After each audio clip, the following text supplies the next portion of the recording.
let us turn to committees. And I think we had our break, so unless anybody's screaming for another, we're good to go. We just did for the other stuff. Do we need another one? We had one for the photos and stuff, but let's do a restroom break.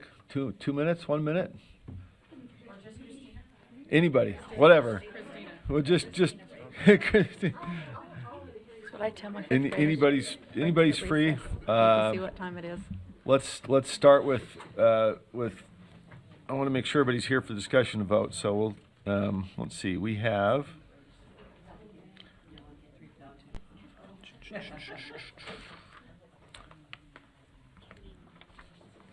Let's go to Chair Norton. We're not taking, it looked like they were taking a break. We took a I guess we are taking, we had a break about 10 minutes ago, but we got a few people, so 2 minutes. Set the timer for 2 minutes. Molly's in charge, not me, so it's a 2 minutes, the timer. 2 minutes is real. Oh, don't leave. There you go. Scott, don't You're leave. awesome for being totally ready.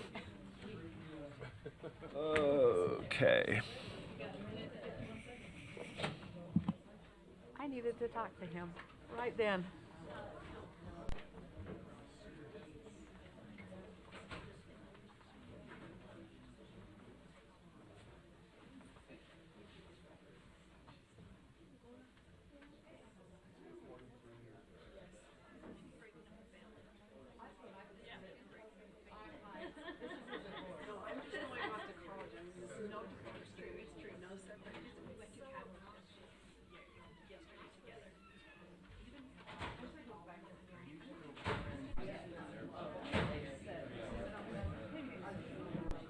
Okay, folks, Molly's in charge. We're doing an actual 2-minute limit. Yep, let's go. Let's go, except we don't have our finance chair. Finance chair. So. So noted. Chair Norton is ready to have some finance. Okay, here we go. Rock and roll. Let's see. Unfortunately, I don't know that I have the most up-to-date list, but you'll guide me if I skip something, right? Yeah. Okay. So we're starting off on 4.2. Nope, sorry. 3.2. Well, yeah, see, that's what I said. I'm not up to date. Okay.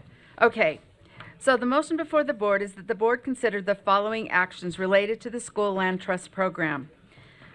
Directing staff to consider and make recommendations to remove requirements through legislative code changes and rule changes to streamline the responsibilities of school community councils.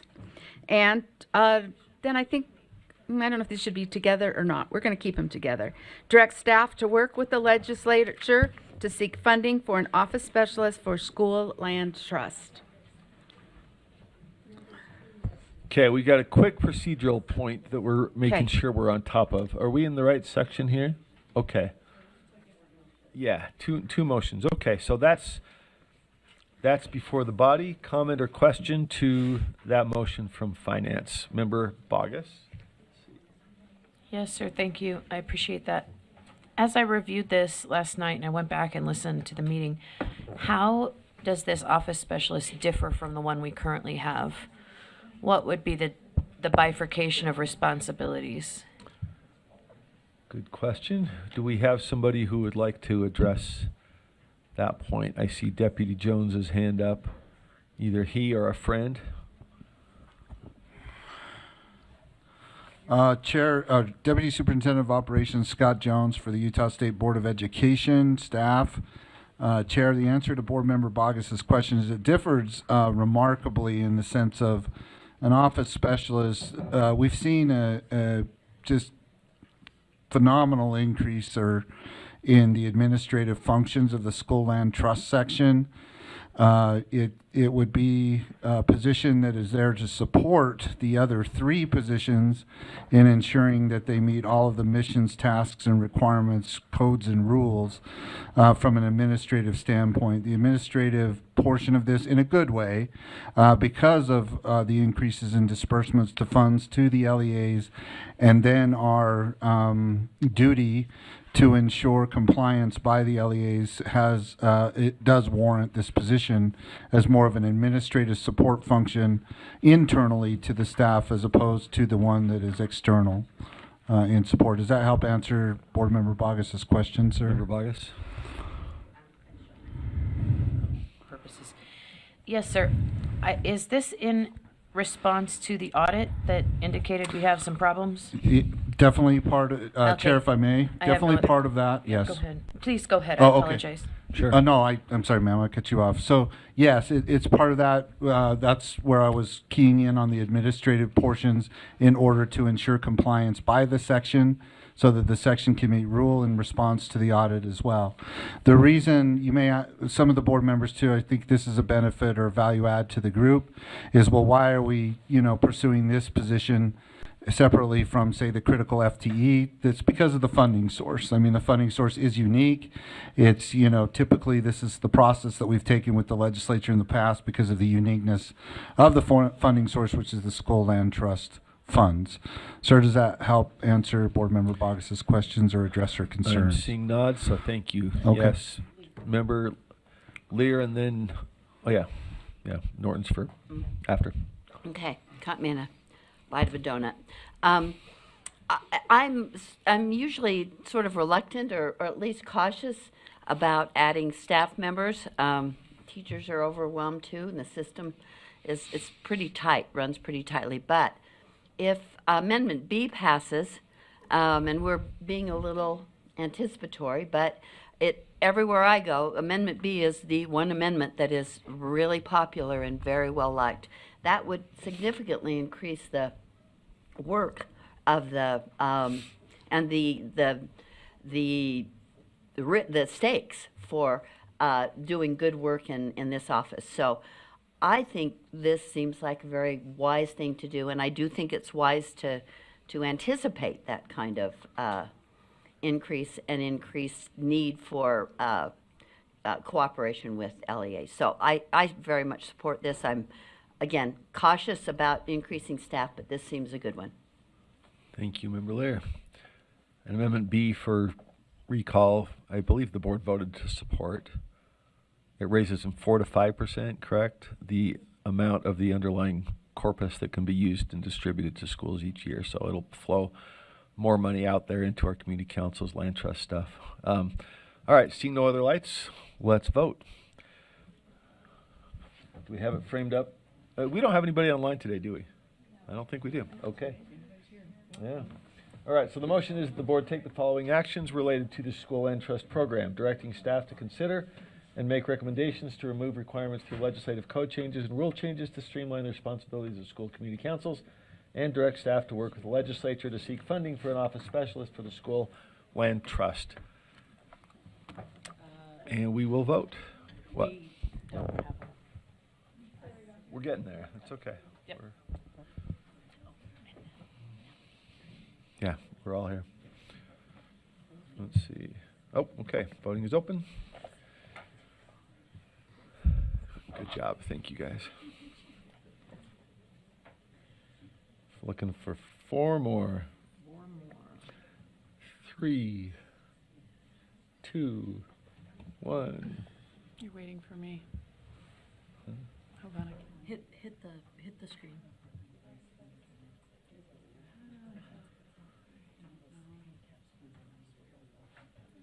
Okay, that passes 14 to 1. No vote being Member Klein. Thank you. Back to you, Chair Norton.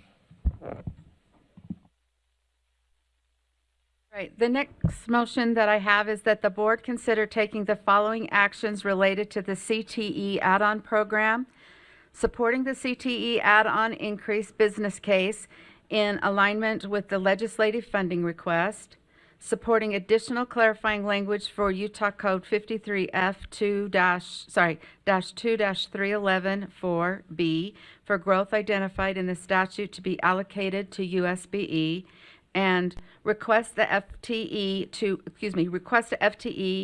to administer and support this program.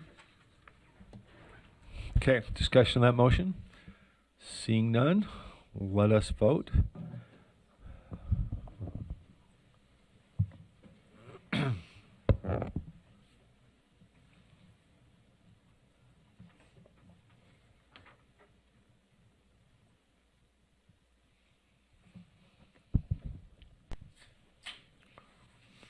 Two more. 13, 14, 15. There we go. That motion passes 10-5. The no votes being Vice Chair Earl, Member Green, Member Davis, Member Klein, and Member Bogus. Back to you, Chair Norton.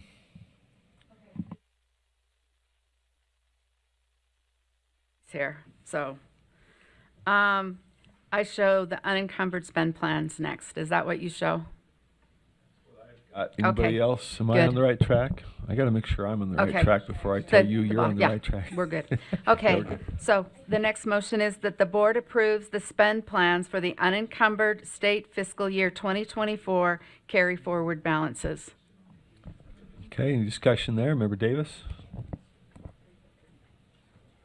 I had my light on for a motion for the previous Oh, item, but I can do it I after apologize. you Okay. take this one if you want to, but I was just, And feel free to yell at me or throw things at me, folks, if I don't see your light. Go ahead, though. You got the floor. Or did you want to do it We've for? got a motion on the floor. You want to hold? Right. So you don't want to make a motion to this? I can do it after this. Okay. I can do whenever. That's Okay. what I was waiting for. I got you. Okay. Any discussion of this motion? Seeing none. I Oh, I I'm have mine sorry. on. There you Yeah, that's good. go. Vice Chair Earl. I have two questions. We're approving all spend plans, right?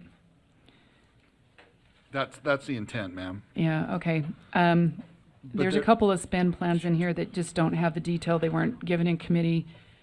And I didn't get enough information. Most of them I agree with. Yes. Scott, did you have? Well, I'm trying to help. I don't mean to cut you off. So Yeah. go ahead, ma'am. I'll just tell the two that I have concerns with. Right. The student services, I don't have any information on that.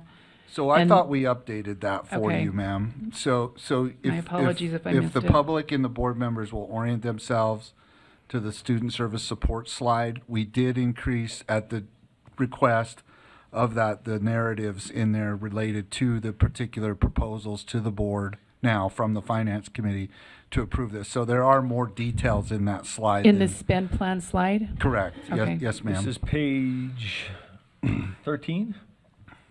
My apologies, I must have looked way Student too support services. early in before everything got detailed on there. Let me look real quick.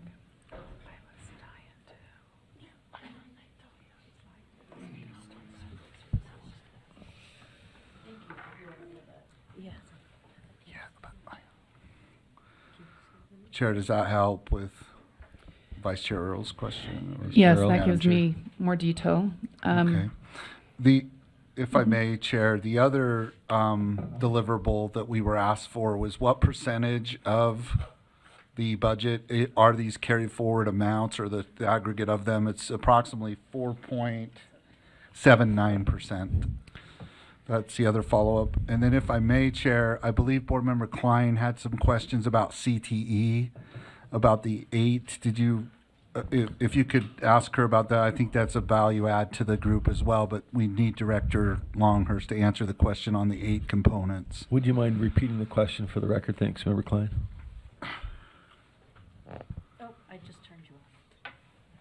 So my question was, what are the 8 student organizations that the money goes to that are mentioned? They're in that middle box on the bottom, support the 8 student organizations. If we could get a list of those.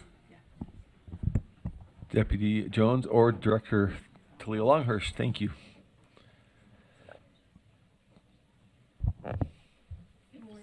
Oh, no, go ahead, hit it again. There we go. Good morning, Talia Longhurst, Director of Career and Technical Education. The 8 student organizations that we have approved here in Utah are, let's see if I can do them in alphabetical order. And now I can't that I've said that. Okay, DECA, FCCLA, FBLA, FCCLA, did I say that one already? They actually don't go by their full names anymore. Everything is pretty much acronym oriented. I know. It's because the acronyms relate to old terminology. So DECA, FCCLA, FBLA, FFA, HOSA, Educators Rising, TSA, and Skills USA. Okay.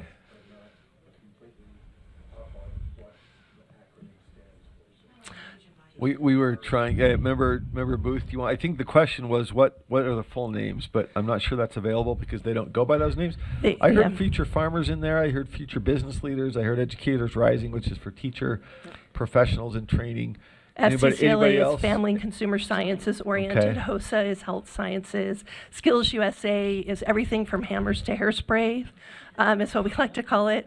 TSA is Engineering and Technology. And I think that covers all of it. DECA is marketing. Got They've it. been around for many, many decades.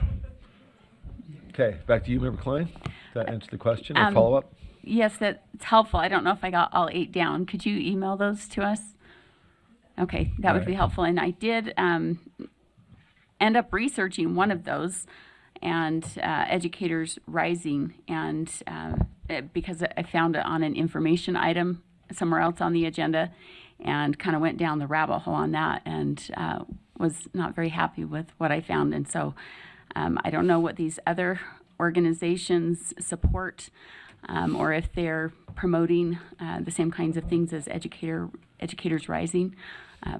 But based on that one being included and other issues and concerns I have about the CTE program going in that direction towards these subjective competencies, I will be voting no. Thank you, Member Klein. Any further comment, question while we've got Director Longhurst? Seeing none, we can vote. The motion is that the board approves the spend plans for the unencumbered state fiscal year 2024 carry forward balances. Oh, do I see a light, a hand? Yes, you do. It's just not on you. Vice Chair Earl. This is, can I pull something and we vote on everything else? Or not really? Okay. There's always a- But I don't even Th- want there's to, a- I don't even want I to, think it would be a motion to divide probably in the, okay. I know, I just, there's a couple of items on here I would like to be different than they are. let me I don't ask even the know how to point do of that order, right I now. guess. I would suspect it's a motion to divide, but you tell me, folks. We don't really have a poll process like we do a consent calendar. Hold on, we'll get, if you want to weigh in. What's the sense of what that would be? If Okay, I'm the just question looking is to separate out one or more of these departments' carry forward plans. Sorry?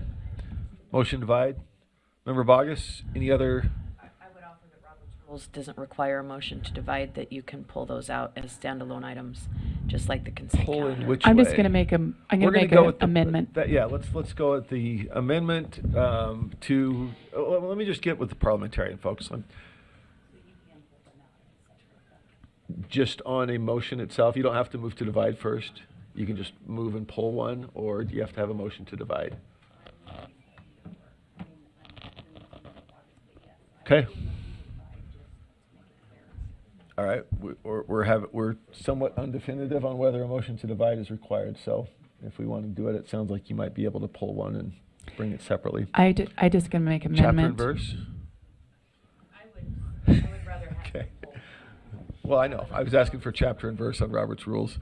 Oh, you're asking about Robert's Rules? Say it again. Well, I think that's the question, right? Do we have to do a divide, or can she just pull one and move on it separately? Either way, the motion to divide is not necessary to pull those items from a motion like this. Right. Okay, we can look up chapter and verse after. I thought you had the tabs. Okay, go ahead, Vice Chair. I'd Earl. like to make a motion to amend the competency-based learning to differentiated learning. All right. Do we have that framed up? Let's close the vote out, and we have a motion on the board. Amendment. An amendment, excuse me. So this is an amendment to one of the items rather than pulling out separately. All right, let's frame up the language, and it would be, let's see, the competency base. So this is, what slide are we in? Let's make sure everybody's It's number- oriented to I don't the know. right I don't know stuff. what slide it is. Yes, but this is additional. It's not under CTE, right? Is this under student support? That might be Yes, but this is additional funding. slide 13, maybe? Student support. Right, so they still have the funding to do what they've been doing. This would be additional funding. Vice Chair Earl, we're just trying to orient. Is it teaching and learning? It is Okay, under teaching and learning, which is which sorry. slide? It's That is item slide 14. There we go. Okay, sorry. We're just, all right, so the motion is in slide 14, teaching and learning spend plan to change. Is that accurate or not? Values-based learning has this section, so. Without this? Yeah, I'm trying to frame it up. Then we'll see if we have a second, then she can speak to it and we'll get some. Oh, Yeah. it's additional funding for. Section, so you're saying this is our budget that we're carrying forward. So when you change the name to differentiate. We'll just pause for just a second here. We're getting some, they're getting some clarity here. Hold on. So it's their money that they're trying to carry forward. Every now and again, I see what you're saying. So you can change the name. I appreciate whoever. I have devious ways of meddling in the vote. So then I remove it. So let's make sure we got it right, then we'll scroll it up top. I think we're just a little bit of clarity on what the motion might be. Differentiated. Do we have a song, don't change the topic. fantasy football? Okay. Do we have language right? I'm just trying to, so that section is titled competency-based learning, but to change where the funding would go, it'd be implementation of differentiated learning is what would need to be, and not a change, because there isn't a differentiated learning.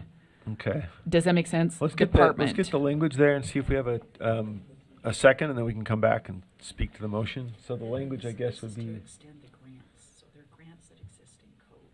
okay, well, let's frame it up and we can talk about it. I just want to make sure I'm But this is, following all the rules here. So on slide number 14, it's titled Teaching and Learning Spend Plan. The second box includes competency-based learning with $110,092 in carry forward to support implementation of the PCBL initiative and grants. That's what's under discussion. Do we can I have the seek a motion language framed up? clarification on something? Is this, if I'm understanding from talking to superintendent, this is money that they just didn't spend, so they have they have the money for this year for this program, meaning 2024, 2025. This is money that didn't get spent from last year. You're right, so this would be additional money on top of what money is already in the program. Am I articulating that correctly? Did I miss anything? Okay. Carried forward from last year to add to this year's allocation, right? Okay. So this is money carried forward to support grants, which go under the name, I think, of competency-based learning, but or PCBL. Is that correct? So there's a PCBL grant that's been awarded. There's carry forward amount of $110,000 being brought forward to support the implementation of that grant, which is a PCBL grant. So do we have did you want to go forward with a motion? I think Deputy Jones had additional information. Well, I'm not sure we have a motion, I guess, is my question. Did you want to do we got to frame it up and then speak to it, unless you wanted to speak to it before. Go ahead. You want Scott to weigh in first? Yeah. Okay.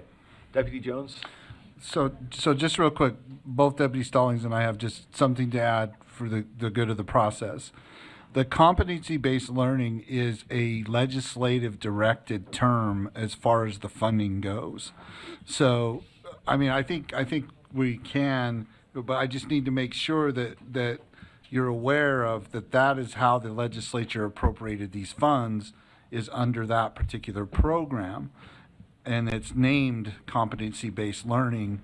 in our budget, right? It's that thing. So I'm not sure if we'd have to go back to the legislature and say, well, change or not change, but alter the code to make it clear that this money is intended for what Vice Chair Earl is proposing today. So I think it's probably just an administrative type aspect, but I think the group needs to be clear that it's the legislature that titled that, not us.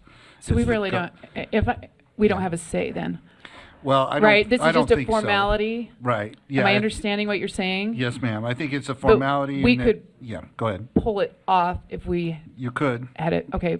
Yes. I think I just want to pull this item, and then What- people can vote how they're going to vote. Okay. So, would that be to amend the motion to approve everything but this, or to be to pull this for separate?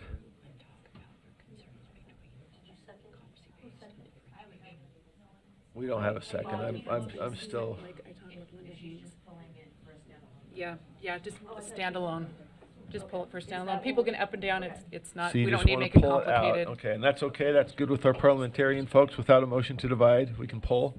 Okay. All right. So this has been pulled. The teaching and learning spend plan has been pulled for separate consideration.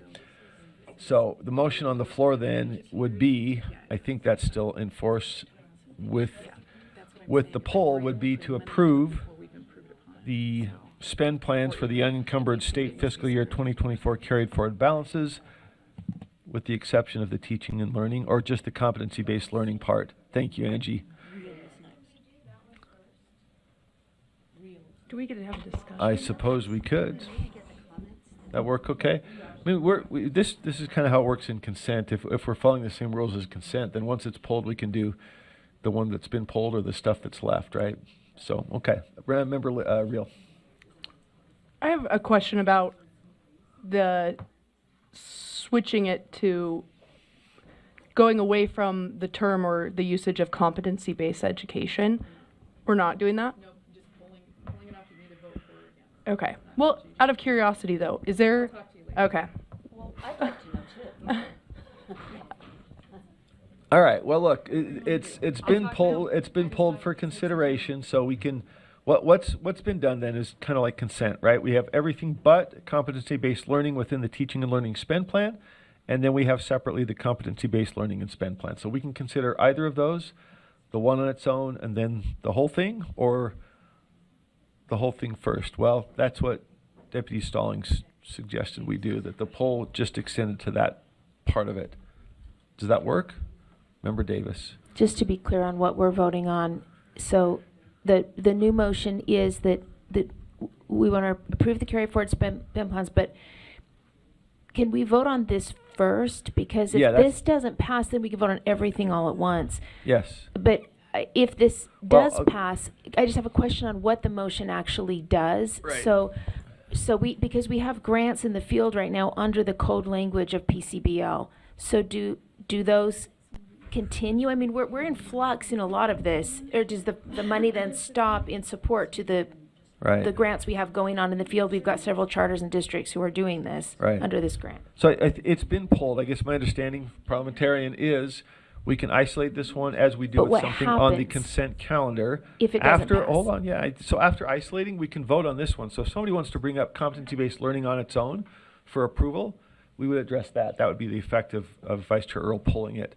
So yes, we can vote on that element First. and then come back to everything else. I think just as we do with consent, right? Am I going the right way here? Okay. And can someone just tell us what the effect of the motion is if it passes or not? I mean, Yeah, is there a motion? I guess we need a motion. We've got it pulled, so as in consent, you can move to approve everything, you can move to approve competency-based. Is there a motion, having had one item pulled? Anybody want to move anything?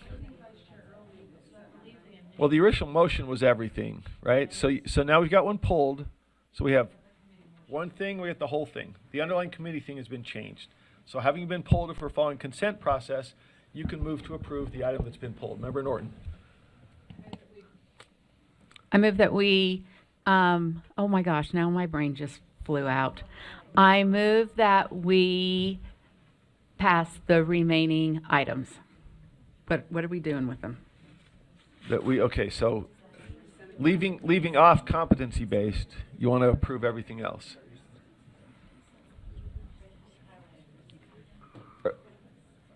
Did you have a motion, Member Davis? The motion on the floor was to pass everything, right? So now we've separated. I'm just going to turn to And parliamentarians I'm just saying, here. let's pass the Hold- remaining items. Okay, so you can move either one. You can move for consideration, and then you want to come back to competency-based? Okay.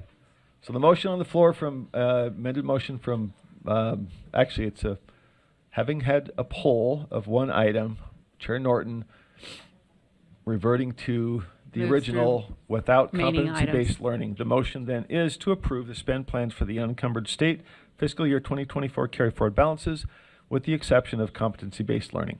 Oh, good Any job. discussion of that motion? Okay, let's vote.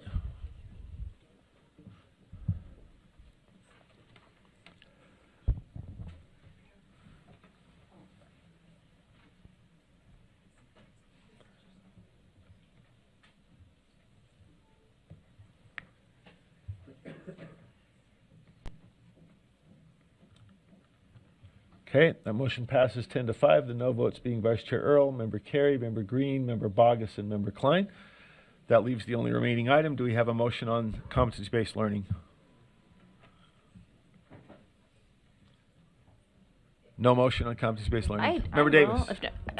I still haven't had my question answered. What is the money being used for, and what will happen if we take it away because we have grants going on based on code language, PCBL code language right now in the field? So we may need a motion to address that technically. Well, Can there's I make a motion on motion? the there's a motion on the screen. The motion on the floor has just been voted to approve everything but competency-based learning. So competency-based learning was pulled. It's floating over here. It's open to action if somebody wants to move to approve it, to not approve it. Then we I'll can move discuss that it. we approve the competency-based learning. Okay, so second. Okay, back to you, Member So we Davis. can talk about it. So Go can- for it. Floor I is just- yours. as Same the maker. question. Okay, so the question has been presented. Assistant Superintendent Nielsen. What happens if it's not passed, correct? Is that if it's not approved? Got it, okay. Yeah, Darren Nielsen, Assistant Superintendent of Student Learning. When the Personalized Competency-Based Learning Grant Program started, there were $2 million that are awarded before the schools were selected, and then we have ongoing funding. This carry forward amount is the lowest it's been in those years since that happened because the additional funding has been distributed to the LEAs that are part of the grant program. So these funds, if they're not advancing carried forward, that just means less funds for the LEAs that are participating in the Personalized Competency-Based Learning Grant. If you carry them forward, we'll continue to award those because these are flow-through funds. They don't come to staff here at the State Board of Education or resources here. So if you allow them to come forward, we'll continue to try to distribute those through the formula to the LEAs that are participating in the Personalized Competency-Based Learning Grant Program. Correct. So, okay, can Vice Chair Earl? Yeah, I thought this was unencumbered, and when, that's not considered encumbered? If we have committed the money already, somewhat? Yeah, so if... And Deputy Jones behind And you. maybe After- I'm go not ahead. understanding that nuance, and I'd love to understand it. Okay, so the reason why you're doing this is, well, two reasons. The board directs how money is spent, right? The second reason is we have to have adherence to the Budgetary Procedures Act and the Money Management Act. So we closed FY24. It resulted in carry forward balances. Coming up in PEA, in the next PEA meeting, we have to demonstrate what balances are remaining and whether or not they're encumbered, right? So when this came, it wasn't necessarily encumbered, right? And it was over $100,000. So that's why it came to the Finance Committee. So if you approve it, it becomes encumbered and then is less a risk of being swept by the legislature because if you don't encumber the money, and we don't spend money just to spend money, but if you don't encumber it, then it makes the list of unencumbered funds that are subject to being swept. So that's the reason for this process, the reason for this drill, if you will, and to Assistant Superintendent Nielsen, That's the point, right? Is that you're basically saying that we will, hey, look, we ended FY24 with a carry forward balance in this particular program. We're proposing that we continue to use that balance in the next year in that program. So in And, other words, we yeah. don't have the power to divert it to something else. We either use it or No. roll it back unencumbered. It can be Right. swept. Okay. It could be Vice- swept. Vice That's Chair Earl? right. And I think that's what, Chair, through you, I think that's what Vice Chair Earl's point is Right. that she's looking at this as unencumbered funds, right? And so. Well, and to yeah, go ahead. specifically to say that it's taking away from the LEAs, unless I'm wrong, it's not, this could be additional funding, right? But it's not encumbered as of right now. Right. I just wanted to be Correct. clear on that. That's- So that's what, absolutely okay. correct. Okay. It's not encumbered, Right. but it's kind of restricted, meaning that it's available to be used for this Right. particular program, but for nothing else. We send Yeah. it back to the And- legislature. And you, the board chair Moss, cannot repurpose this money. Right, that's my Right, point. Okay. Right, so it's unencumbered, but it is restricted. All right, anybody else, any other, member Straight? So, these two terms. Oh, that's pulled? I am done. Let's move on. All right. I second that. Okay, no, any other comments?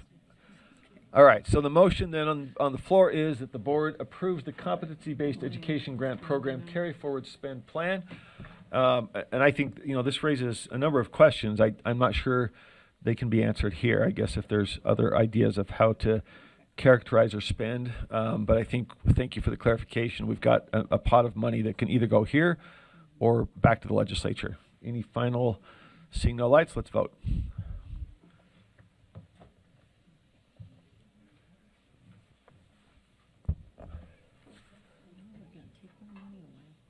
Huh? Okay, that motion passes 9-5. Six. The no votes being Member Carey, Member Green, Member Hymas, Member Klein, Vice Chair Earl, and Member Bogus. Thank you. Let's see, back to Chair Norton. No. No? Do we have, I'm sorry, Member Davis. Said that she wanted to do it. I apologize. I just don't know if I'll be here that long, and it also fits with the last one. Is this on an item that's pending or point of order on This was procedure? in the last one that was in SOEP. Actually, I'll just wait for 4.2 because it's right after this section. So Sorry. I'll just wait Okay, so we don't have to switch got the it, agenda. okay.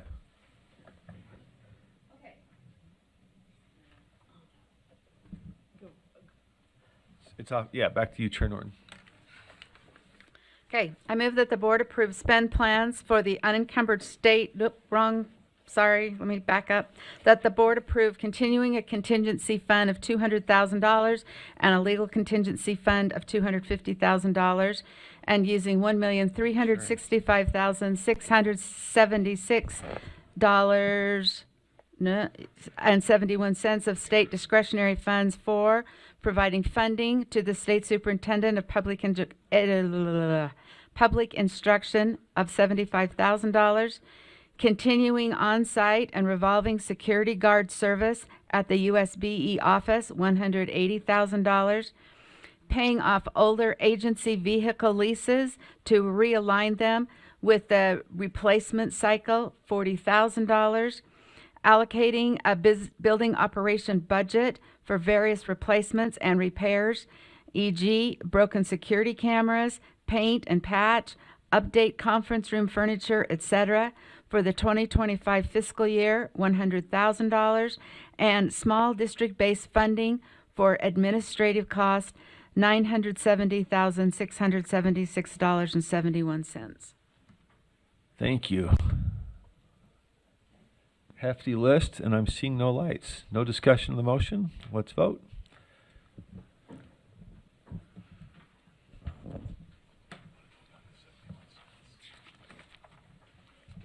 Yeah, you could buy a Coke at Maverick for that.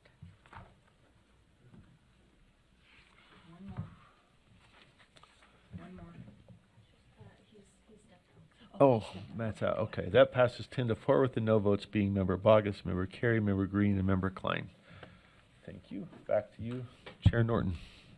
Okay, that looks like that wraps up our September 6th, 2024 meeting. And we are not taking any other, we're not taking the items from our September 11th meeting, am I correct?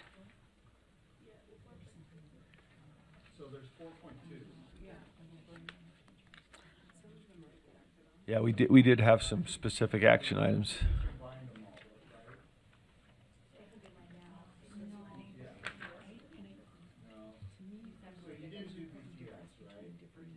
It looks like we have a CTE, well, yeah. Okay, From- I from the thought your September note 11 was meeting? like no ROI stuff, so that's what I thought. No, I think that I was not just it. making the distinction that when we discussed the rubric, Okay, that okay. wasn't an action item, but those items for policy or funding recommendations Okay. were. So I think we have a couple of those. Okay. Sorry, I was No, I not, got it. I was probably unclear. not clear with that. All right, so here we go.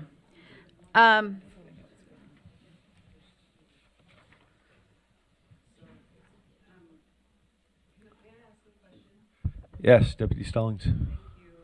Angie Stallings, Deputy Superintendent Policy. It appears that the board took action on 2 motions, but in 4.2, there are 6. And then there's also, I think, Board Member Davis is also going to make a 7th motion.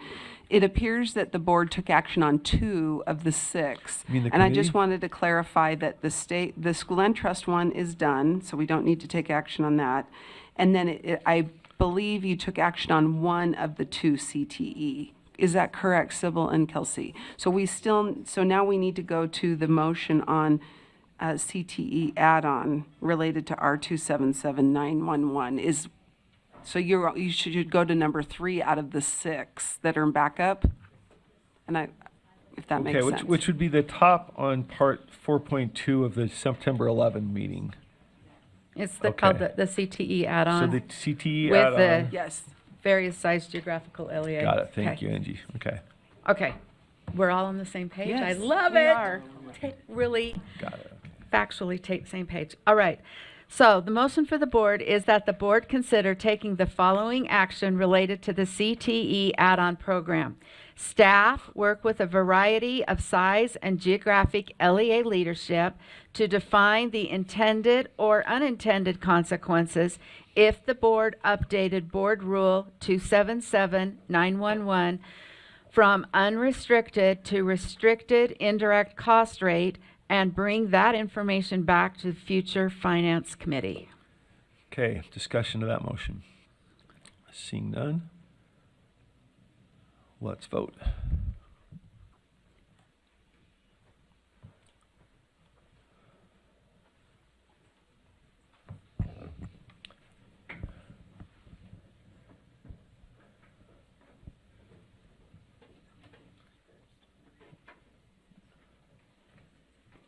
One more. Okay, that motion passes 13 in favor, 1 abstention, 1 voting no, abstention being Member Hymas and the no vote Member Klein. Back to you, Chair Norton.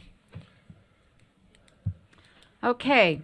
The motion before the board is that the board discuss and support a base plus funding formula for the Beverly Taylor Sorensen Arts BTSA program as part of the request for funding for the BTSA program.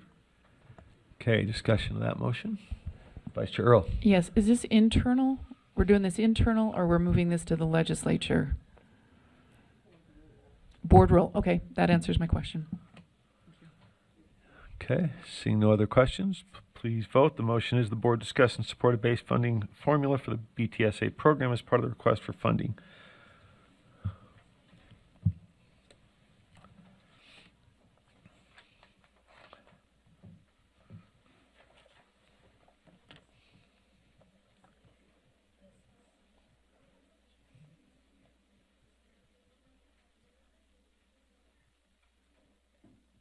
Okay, that motion passes 13-2, the no votes being Vice Chair Hart and Member Klein.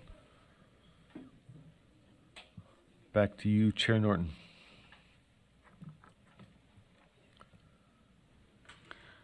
Okay, the motion before the board is that the board consider taking the following actions related to the statewide online education program, SOEP, for home and private school participation.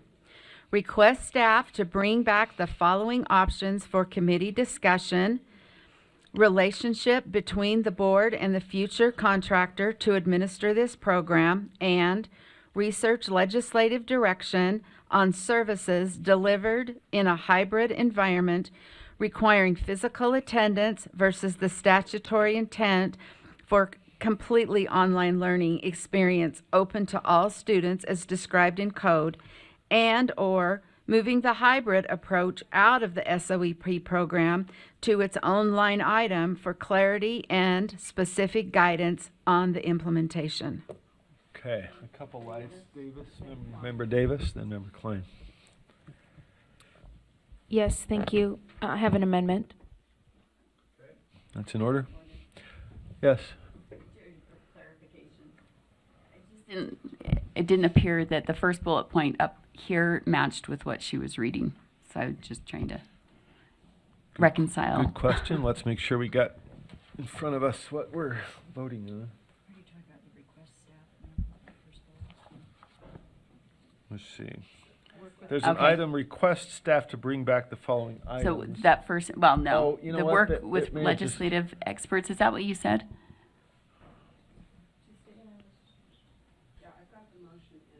Okay.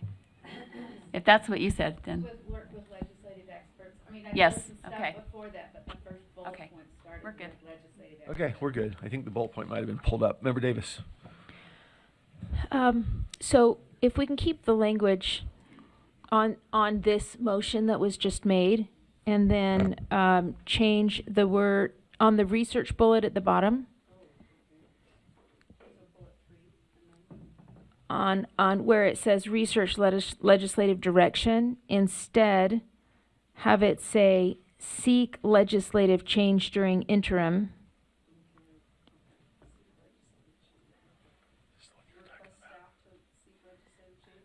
Yes. And then it would continue to read on services delivered in a hybrid environment.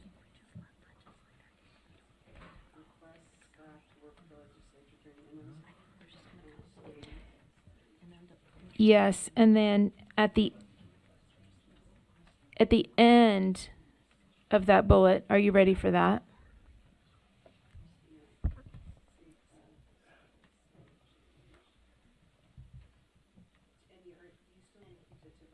Oh, you're using my amendment language. I was just gonna add, I'm adding this to the main motion for the board that the finance committee made.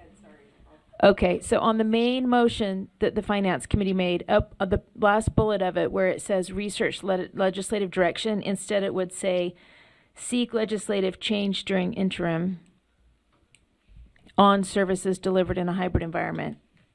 You could just. So the rest of the language is going to disappear. And then the rest of the language would stay the same.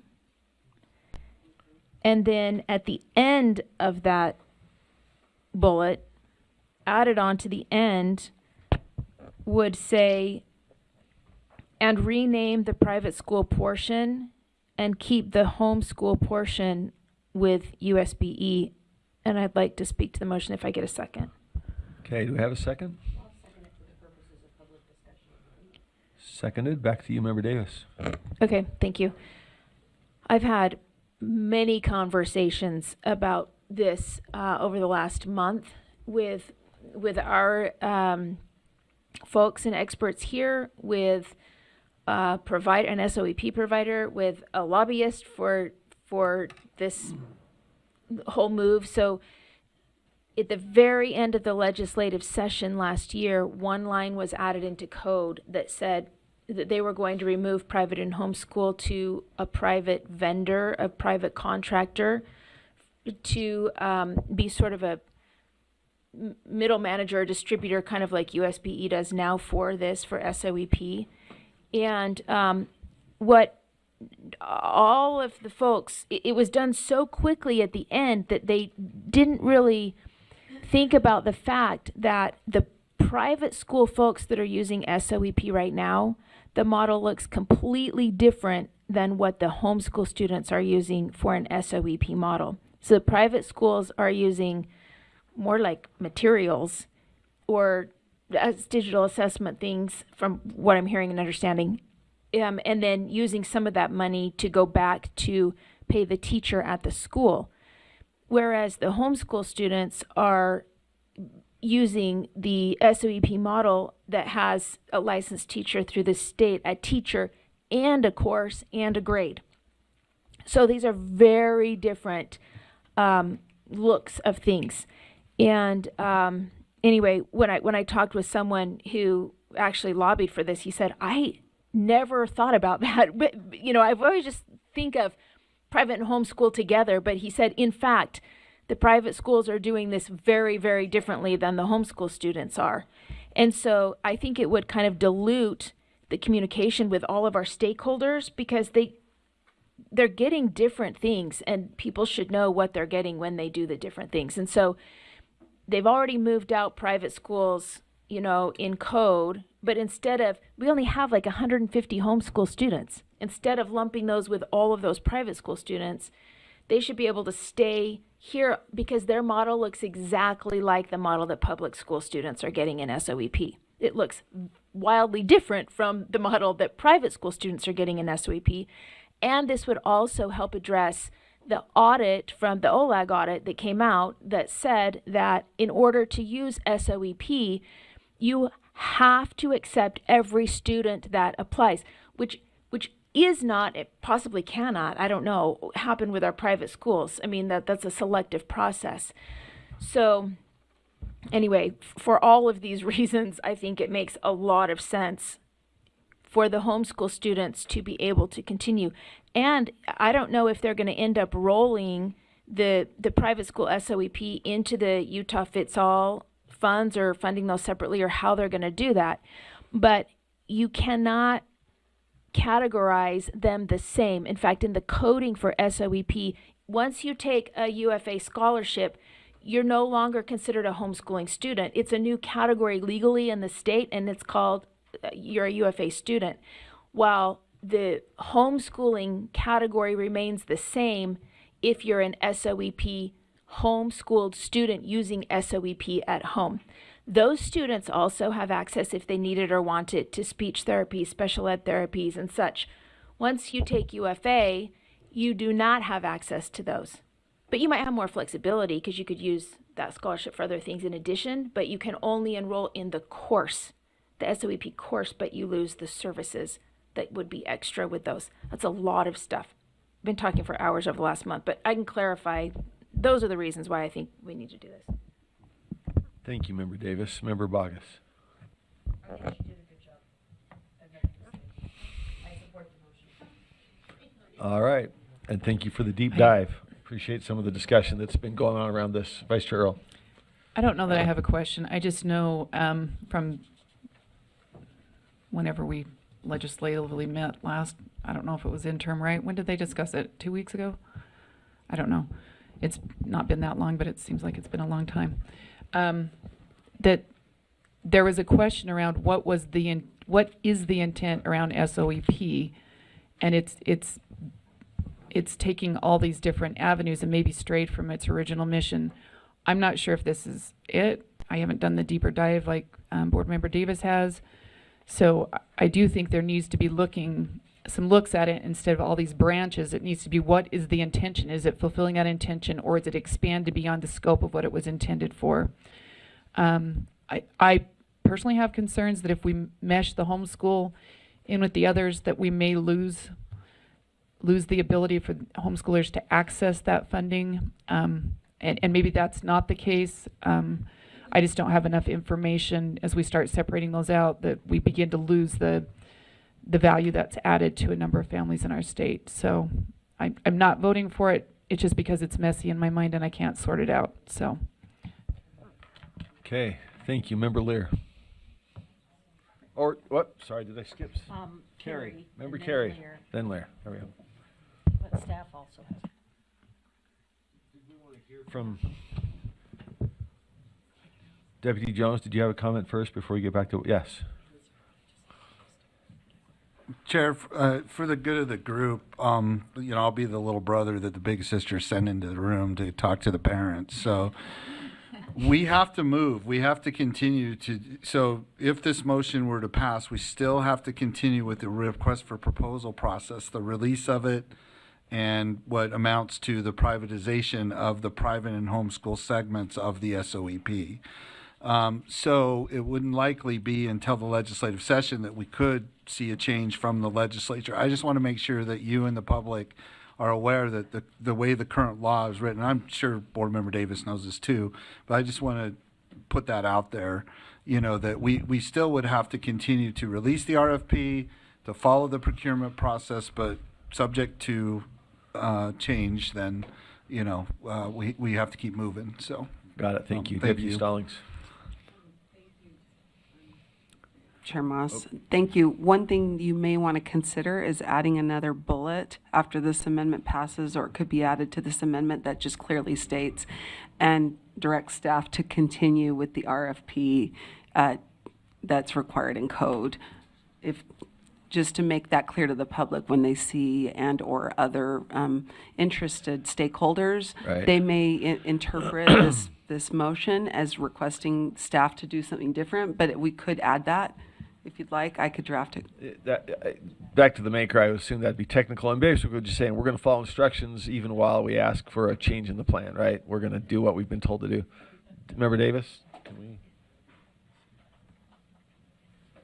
Member I Davis. think that's friendly unless someone has an objection, but I would also add the words at the end and or until changed by the legislature, because the RFP actually doesn't have to be filled until April of 2025. So, we need to start the process because it's a long process, but I would just add the words and or until changed by the legislature.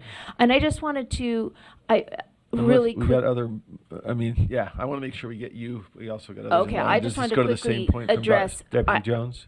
Chair, through you, Member Earl said if we mash them together, I think she's thinking that we're going to mash the homeschool students with the public school students, but that actually would not be the case. Maybe I misunderstood her. No, they have to stay separate because they're funded in a separate line item. And not only that, there are now categories that you can code for SOEP. One is a public school student, one is a UFA, but they're not, if it's a UFA, they're not an SOEP student. They can only access a course.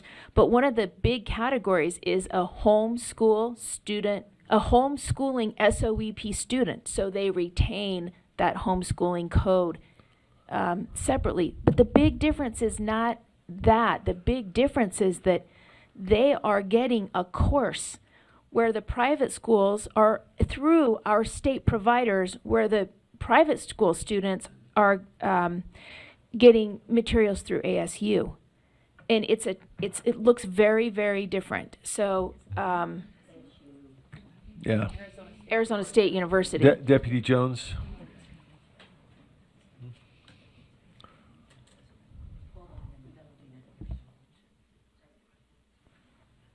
So just one additional point of clarification for all board members and the public is that the private and homeschool segments of the SOEP are funded in one line item.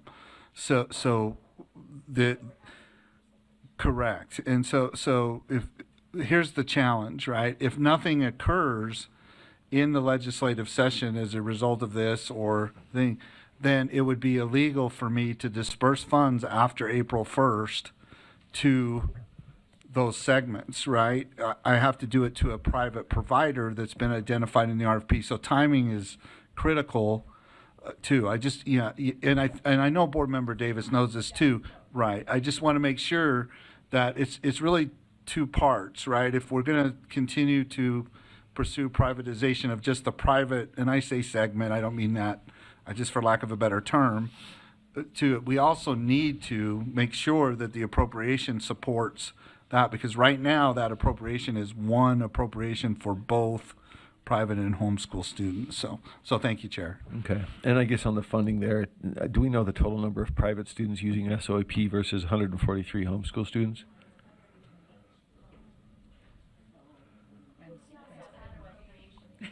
On the private side, do we know? A slight diversion, but we got a number on the homeschool students. Do we have a rough estimate of the private sector? Sorry? A few thousand on the private side, 143 on the homeschool side. Okay, so that may have. Sorry?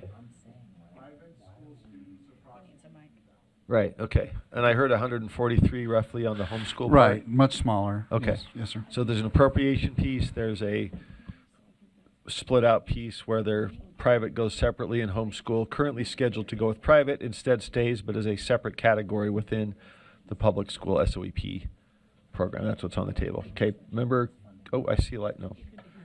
I gave up my mic so someone else could talk. But I'm gonna- Do you want it back, or do you want to take it? Yeah. You got it. And then member Lear. Oh, we're good. Just member Carey and then member Lear.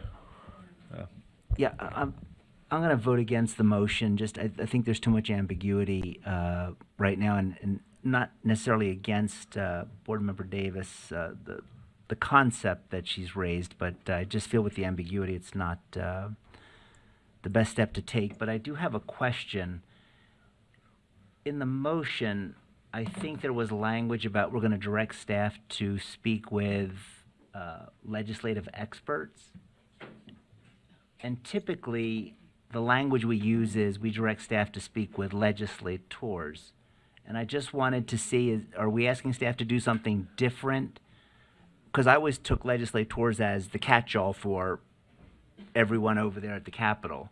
But the phrase is different this time. Or do we want them to speak with different people? Let's see, that came out of finance, I guess. So the question would be for finance proposal or staff. Was this meant to suggest elected legislators, legislative staff, both, one or the other? So Chair, Deputy Stallings. no one is sure exactly what the intent of this specific language was, but we could amend the language to, if the expectation is for the staff to seek, request a bill file, we could be more explicit and change it that way. My Go only ahead. question is, I think every time we ask direct staff, I believe it's always to the legislator. This time it says legislative experts. I just want to know, are we sending people, do we want staff to see different people? I don't And if- know that it's clear from the context. We might. I would just make a An motion amendment would and- be appropriate yeah. to clarify. It could be legislators or staff. I think we often work with both. There's a difference between talking to staff about technical elements and talking to legislators about a bill file. So, floor is yours. Yeah, if you want to I make look at it just like clarifying when amendment. we use the word parent, and the parent is the catch-all for a lot of different people. And I think we should just stick with that as we have historically done. So I would make an amendment that we, instead of work with legislative experts, it would be we direct staff to work with, as we typically do. So, what would the language be? Legislators. Legislators. So, Work with legislators. I would To develop keep it exactly the clarification. same. It is Okay. instead of legislative experts, it would say legislators. change to legislators. Now, let me see here. I think we're okay Thank you, Chair. on. Let's see. Let me ask. Let me clarify this. We had a friendly. I did not ask if there was an objection first to the friendly to Member Davis's motion that clarified we continue to follow legislative instruction until directed otherwise. That language is on the board on the fourth bullet point. Was there any objection? It was proposed as a technical friendly. Okay, so that goes in. So Member Carey's motion then is to amend the first part of bullet point 3 to state, let's see, the board replace legislative experts with legislators. This is in the second bullet point. Any second to that motion? Seconded. Any further speaking to the motion? Sorry? I suppose we could. It's fairly technical. Any objection? Is that seen as a friendly? No objection. Okay. Done. So back to Member Davis's underlying motion then. It was, yes, speaking to Member Davis's motion, underlying motion, yeah. As I reviewed this earlier, my questions were different, and I don't have, again, everybody has repeated this. Cindy did a lot of research for all of us. I don't have that kind of deep understanding, but what struck me is I recall you saying this happened at the very end of the session, and I think what got lost in this discussion is the USBE's role in all of this. Right, but seek a legislative change during interim on services delivered, but it doesn't really, nothing, in any event, regardless of what this amendment by Board Member Davis says, I don't understand the USBE's role in all of this. And as I do understand it, it's still public money. This is not money that's going to a voucher company like Utah Fits All. This is public money that still goes to homeschoolers, as it should, because they pay taxes and they're not taking a WPU. Apparently, it's going to it's being used differently per a bill or a legislative directive by private schools. But I think we need to know, and my whole explanation is to come back to the word where it says, request staff continue to work on the existing statutorily required SOEP RFP. That in that work, I want to read into that, clarify the role of the USBE. It's in the ellipsis. That's not on the board. That ellipsis refers back to the motion and backup. Right, which I did, now I've lost my. The ellipsis refers back to the motion and backup. So the second bullet was left unchanged, which does what Member Lear is asking, work with legislators, I guess we need to change it, to develop clarification on the relationship between the board and the future contractor to administer this program. Okay, and I do remember reading that. Thank you for calling that to my That attention stays. again. And for me, that is one of the very important pieces of this. If this is going to a voucher program, then the bill should say that. If it's staying under the direction or supervision of the USBE, then the bill should say that. And we'll need to assess if we have the monitoring capacity for that, because we've seen similar programs where there have been concerns about how that money was used and the accountability of it. So I just want to make sure and state publicly that as this develops, I would really like to have a clearer picture of who is guarding the hen house, so to speak, and who's watching the money, because again, this is taxpayer money. It's not been laundered or filtered through a voucher program yet. So I want to make sure this is not a different kind of voucher program. Thank you. Okay, thank you. Any further lights? Member Norton? Chair Norton? Yes, I am concerned with this, primarily because I can see so many possibilities that things can go wrong, and I'm generally not pessimistic. But in this, when we are making assumptions that the legislature is going to do this, and then because they did that, we will then do this, that's not a slam dunk. And I worry about those unintended consequences of what could happen if the legislature says, no, we don't want to do that. We want them left together. And that's why I feel like we need to maybe rein back and go back to the original motion, get that through. And then if the legislature does split it, then we've got a plan ready to go for that. But that's what I'm concerned about. And at this point, I don't feel comfortable enough with this amendment to vote for it, because I just feel like we're assuming that they're going to do that, and I don't believe in assuming in something like this. Member Hymas, thank you. Member Norton?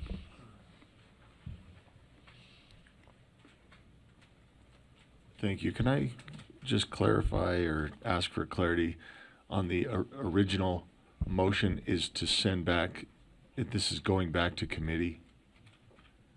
No. I'm, It already can we pull This that is to up? go to The the- first bullet point says, request staff to bring back the following options for committee discussion.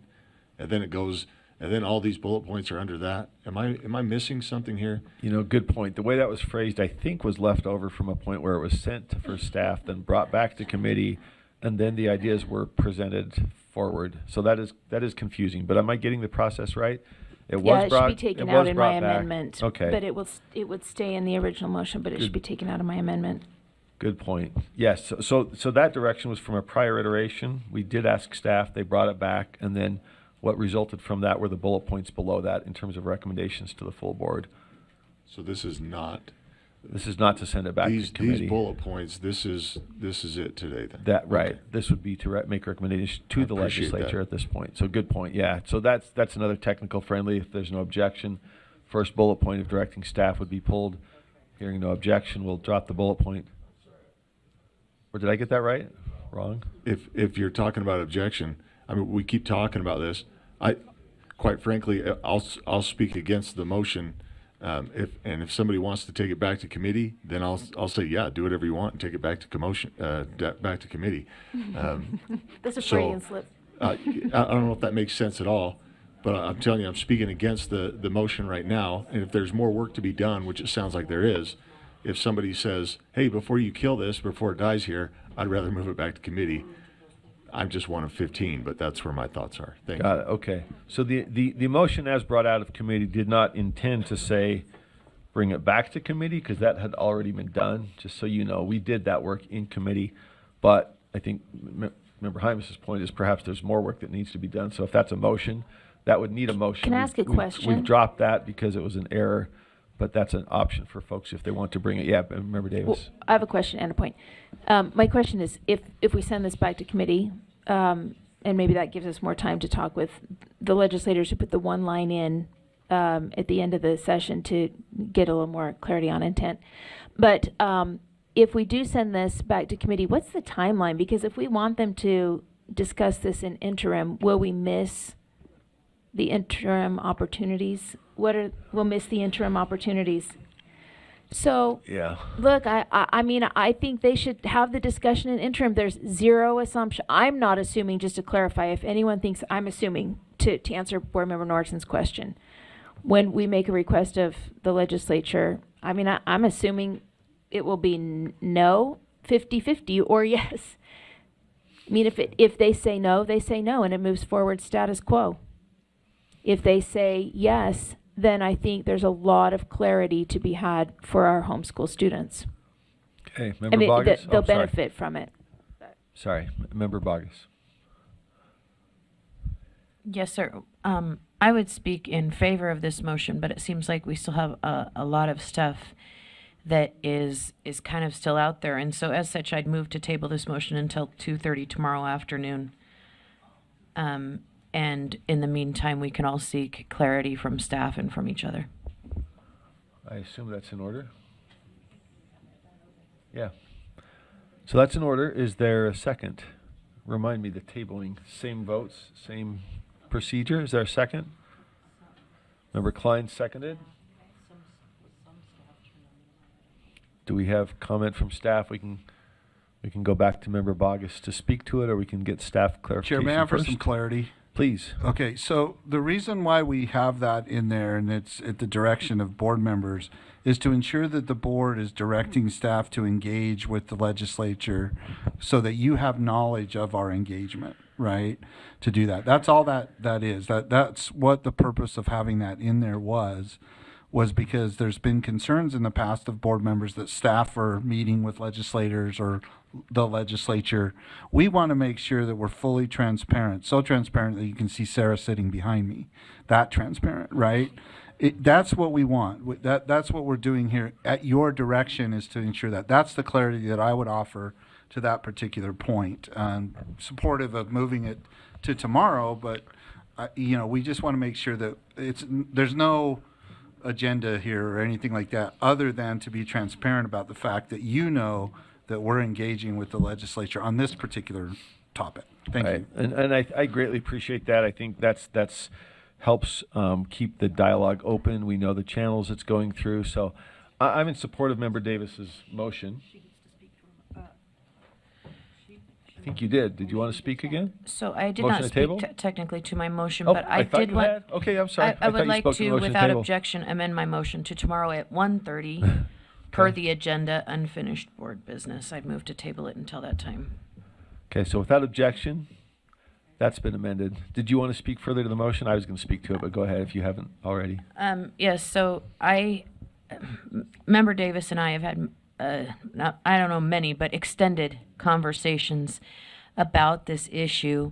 And I support this motion, but I don't know that those conversations would bear fruit in this forum. And so I just think we need 24 hours to have those conversations, to direct our peers on the board to people that they can seek clarity from. We can come back to this motion tomorrow. I think it's important that we do this during this board meeting series and not delay it or send it back to committee.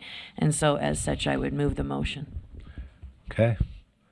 I second or third. I won't speak to the underlying motion. I think it's a good one, but I also support addressing it tomorrow. It seems like we're duly noticed. That doesn't put us in any jeopardy. OPMA, great. Any further discussion on motion to table? The motion has been amended to say table it for discussion tomorrow at 1:30 in the continued business item. Seeing no lights, please vote.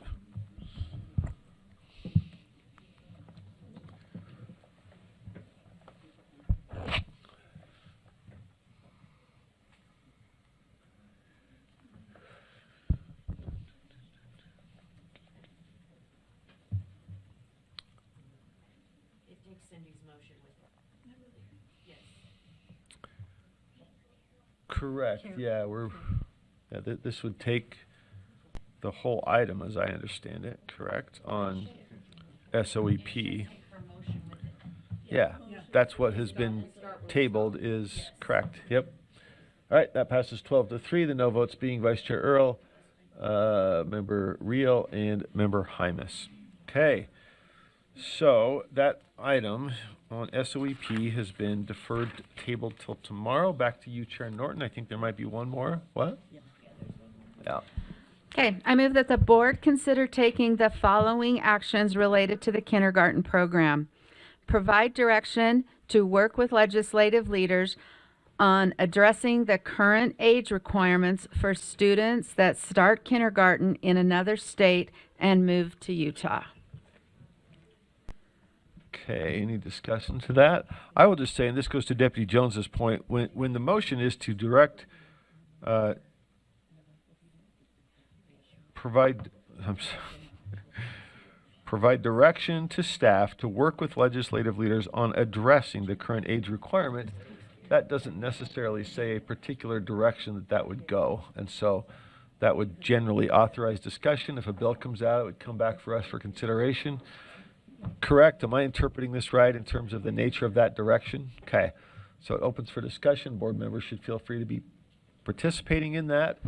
It doesn't dictate a particular outcome, but there was a particular need it was intended to address. Member Klein.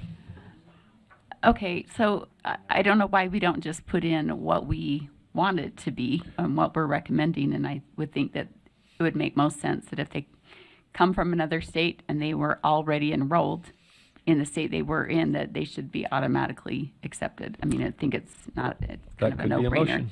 That would be an appropriate So amendment. if there's a way As currently to, phrased, it doesn't phrase say that that, up. but well, I think that's the intent. The So- language is to discuss. So if you want to make an amendment, go ahead, tee it up.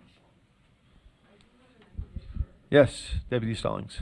To Member Klein's motion, actually currently, if you're a student, or I'm sorry, a child of a military person, there is something in code already that does exactly what Board Member Klein just stated. So what the motion could be is that the board requests staff work with a legislator to extend the right for a student to enroll who comes from out of state for all students. And I can hurry and draft that if you'd like, if that's what the That motion is. consistent with your intent, Member Klein? Okay. All right. We can see some clarity. Well, let's see what it is, and then if there's a second. Do we have a second? I second. It's been a second. Member Klein, you want to speak to it, and then we'll open a discussion. Member Lear. Member Lear, go ahead. Floor is yours. I asked, she declined.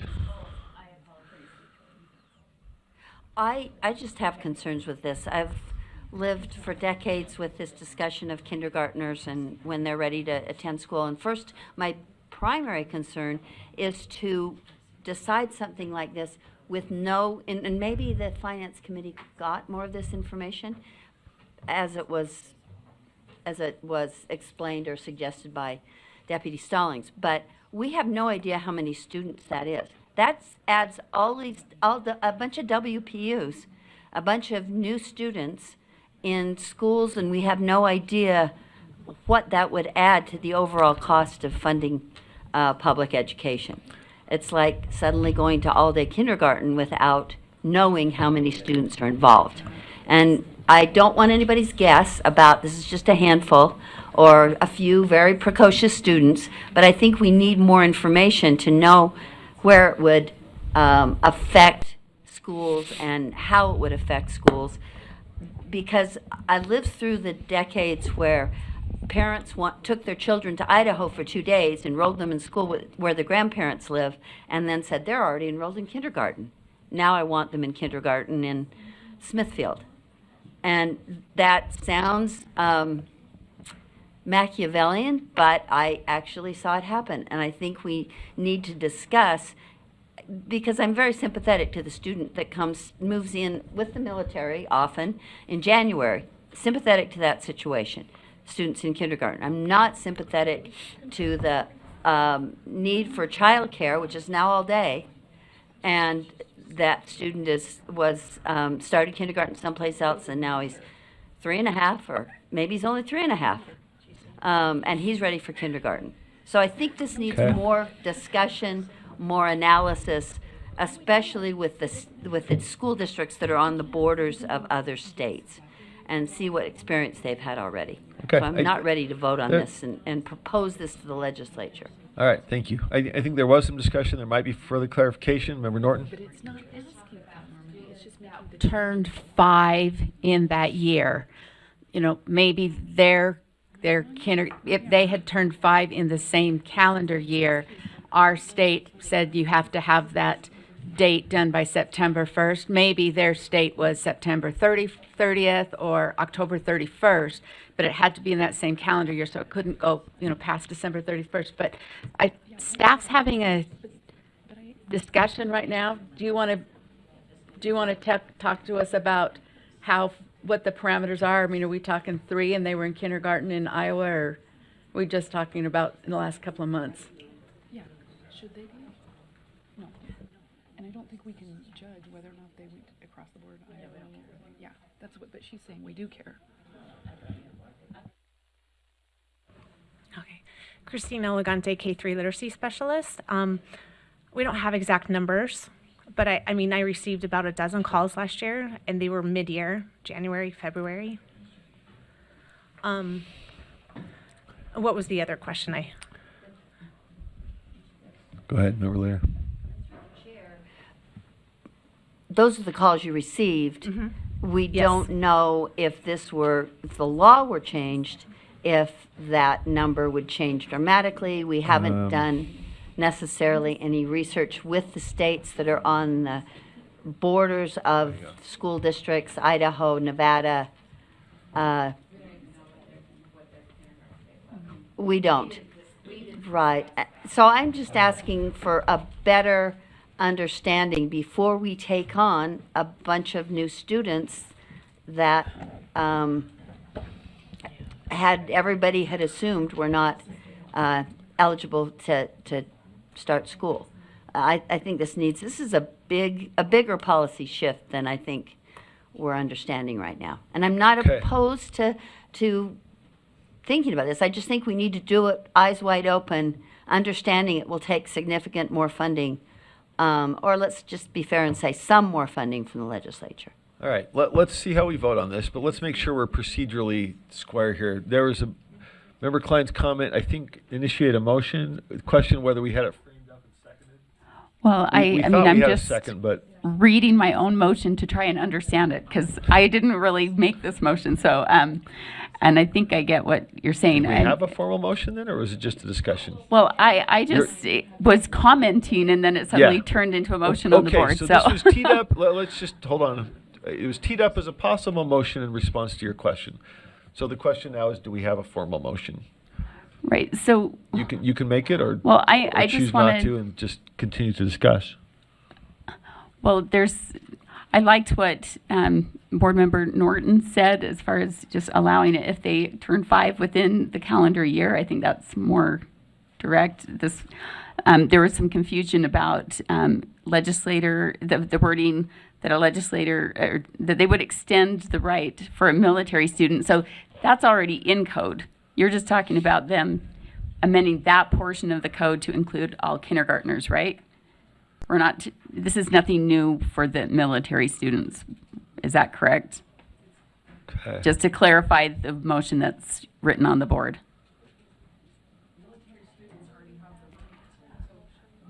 Right, but people thought we were amending something about military students. But So that's the- just already existing. You're just referring to something that already exists. So And- just for clarity's sake. Correct. And then applying it to all students. To non-military Okay, students. So the so, question is whether you want a motion that says, if you're in kindergarten in another state, even if you're not military, you are allowed to enroll in kindergarten in the state of Utah. Okay, so Something to that effect, right? I had another question as far as implications go with this. What does that mean for newcomers, refugees, immigrants, whatever you want to call them, illegal students, illegal immigrants? I know I'm going to get in big trouble every time I say that, but it's just their category.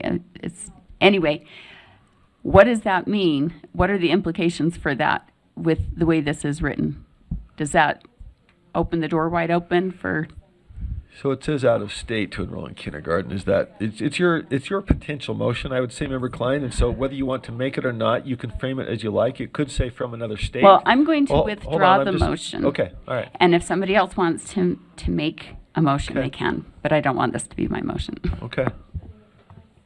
All right, so no current motion on the floor. The question, from Member Klein, no motion to amend. The motion then is that the board consider taking the following action: provide direction to work with legislative leaders on addressing the current age requirement for students that start kindergarten in another state and move to Utah. Further discussion or motions on that underlying motion? Member Bogus. So I actually like the original motion. I think it provides more clarity. It offers direction to the issues. I don't think we're going to see a deluge of students here.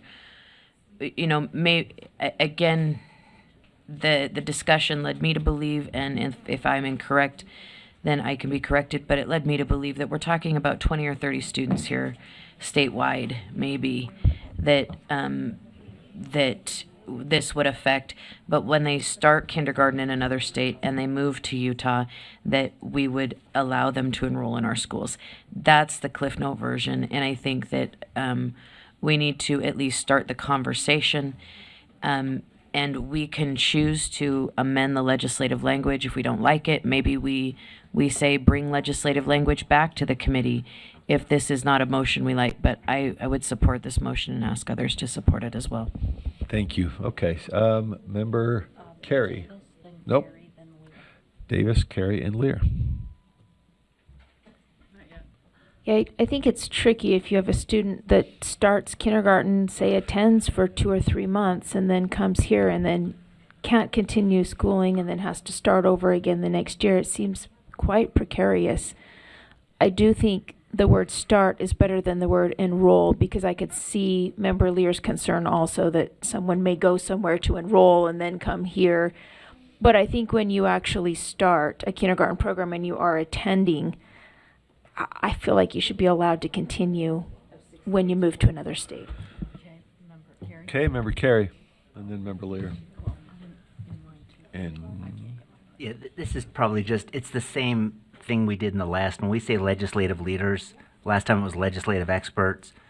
It probably doesn't make a difference, but just for consistency, should it say legislators? without objection, Done? Okay. Thank you. Thank you. Member Lear.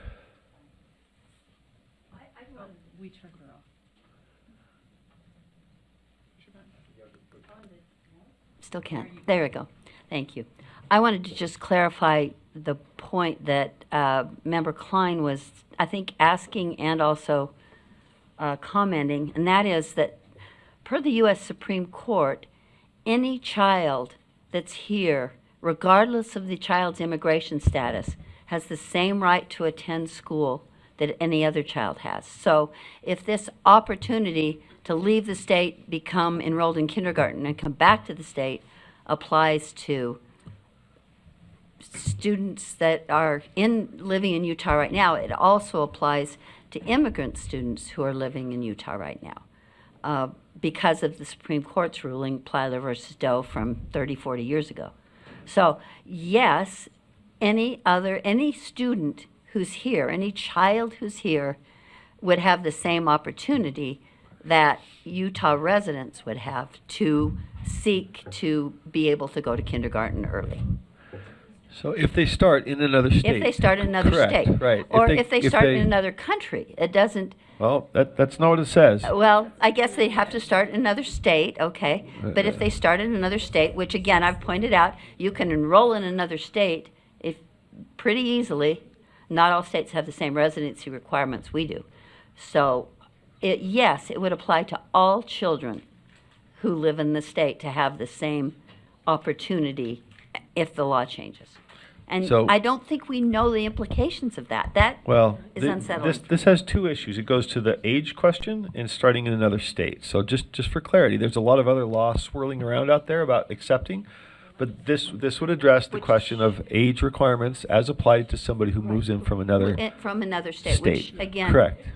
you're right about there are different age requirements in different states and different In different sources, but they have to be here and have the age question. So if you're, all right, I'm sorry, Member Hart. So I've had this incident, this situation happen in my school, and the child had come from a state where there was pre-K, and so the child had been in school for a year and a half, and we were the local district said no, because we won't get any funding. So they came to my school. The child could read, was well behaved, just wanted to be in school. It doesn't matter to me how many it affects. What matters to me is the effect on the child. And for a child to have one or possibly even an additional year of being in school, and then for us to say no over some, what I feel is somewhat arbitrary reason, that's that parent's decision, and I think that's detrimental to students. I very much support this motion. All right, let's wrap it up and take it to a vote. Member Green and Member Klein, I think? Yep, Green and Klein.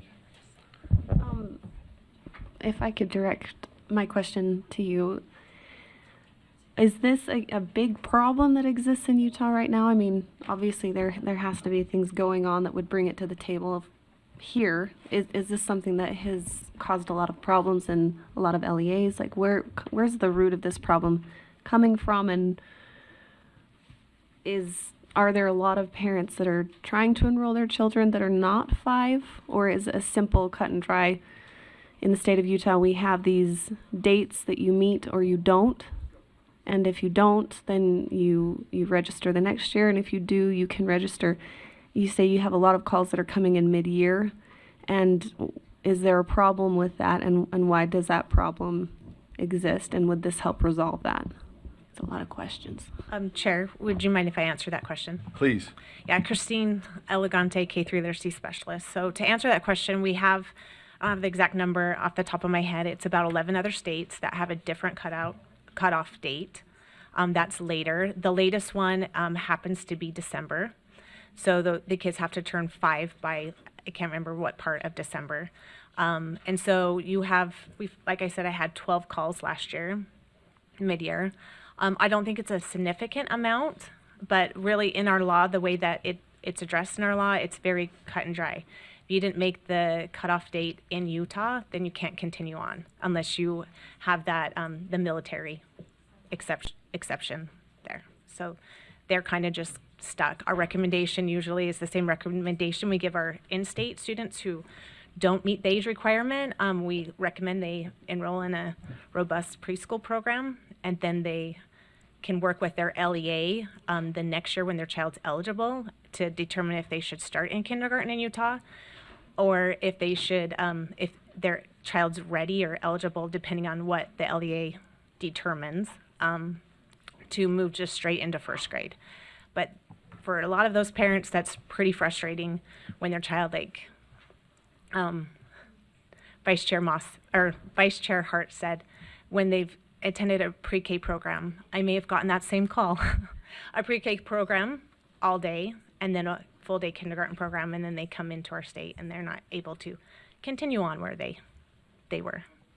So. Thank you, member. Even if they were 5, Oh. they were not able to. And can they be turned away because they won't get funding? Like, can they actually do that For age reasons, not for, at age 5? if they're not 5 at the start of the year, right?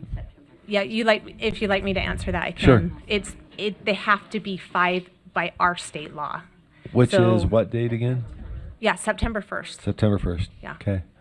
So if they All right. came in and they had started school in kindergarten, but their child had a birthday September 16th, so they were eligible in their state, not our state, they cannot continue on when they move into our state, Okay. if that makes sense. So that was me. I started California age 4, turned 5 October 21st. If I had moved in November, I would have been out. That's my birthday, thank you. Hey. So yeah, that I was literally that kid. I was 4 years old. If we had moved, we moved the following year to Provo, and so I got in. But if we had moved mid-year, I would have been out of kindergarten here because I started under California's eligibility, and then let's see. I don't see any more lights, or do I? Member Lear? Want to clarify one thing. I am not anti-kid. I am anti not understanding what we are taking on as we do this. That's what I really would like to know, what the financial implications are. And more than anecdotal information, I had a call from a friend that was working with a child who was extremely ready for kindergarten, and she wanted to go to kindergarten, and we talked about robust preschool options. So I'm not anti-helping these families or children, or Jim when he was much younger. I am wanting to know what the implications are in a more factual, data-driven way, as some people I know have been talking about making data-driven decisions. Fair enough. Thank you. Good discussion. Thank you for our staff providing input clarification. Seeing no other lights, the motion is that the board provide direction to work with legislators on addressing the current age requirement for students that start kindergarten in another state and move to Utah. Board members, please vote.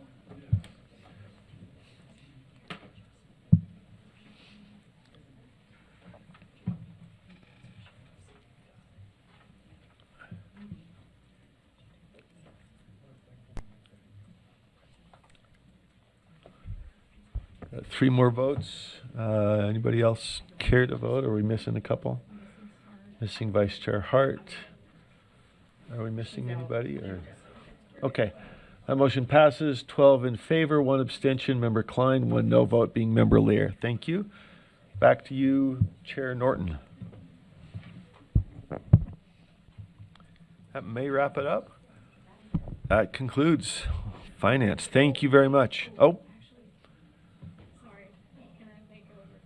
Please. I'm so sorry, Chair Moss. Upon our reflection, I realized I made a mistake when we voted on the second of the CT add-on regarding updates to R277911, and I had my wonderful assistant here, Vanessa, put the wrong motion up, so according to the voting records, you never voted that, so I'm wondering if we could just re-vote so that we have that record of that. Do we know what the vote was? Just for board members to reflect if they know. So we had a vote.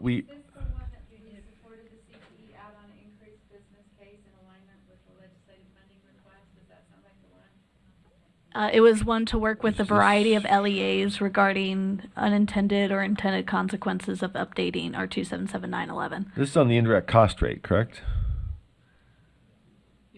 Yes. So this the It was voted. It did ICR pass question. 13 in favor, 1 abstention, 1 opposed. We just don't Okay. have. But we didn't have the right language up We didn't on have the board. right language, so I Okay. don't have the actual So record. So we can take it back. We had 13 to 1 to 1. This was on the indirect cost rate question. Did we even read the right? Okay, so we read it correctly, just for board members' clarity here. We read it right, but we had the wrong language on the board. No worries. Thank you for grabbing it. So we heard the right thing. People presumably voted how they want, but we did not have the language on the board for the record of the votes. Yes, Member Davis? It's the one that's highlighted up here right now. It's this one. You were a yes. You did vote yes. Okay. So are we revoting right now?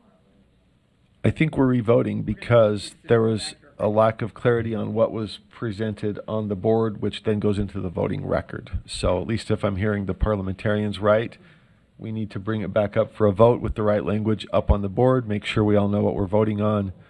It was read correctly, but on the board was different, so. Okay, so does that require just a technical clarification to put in the right language, or do you think we need to tee it back up for? For the public on the website.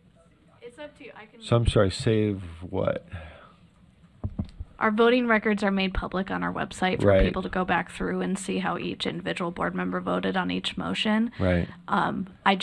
If we don't do a revote on this, then I won't have that. Okay, so you do need a revote. It's not Motion just a accounted technical for. clarification of the record. You need to revote. Okay, let's tee it back up then.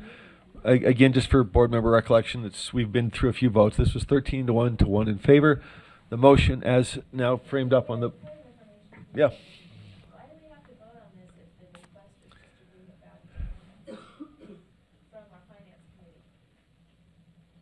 So the public record is accurate when it shows the voting record on it.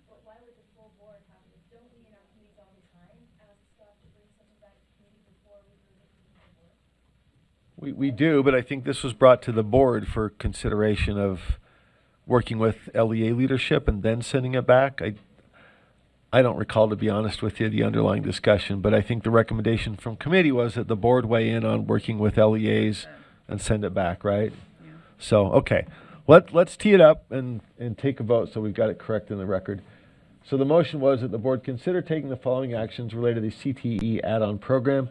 Staff work with a variety of size and geographic LEA leadership to define the intended or unintended consequences if the board updated Board Rule R277-911 from unrestricted to restricted indirect cost rate and bring that information back to a future finance committee. Seeing no lights, please vote.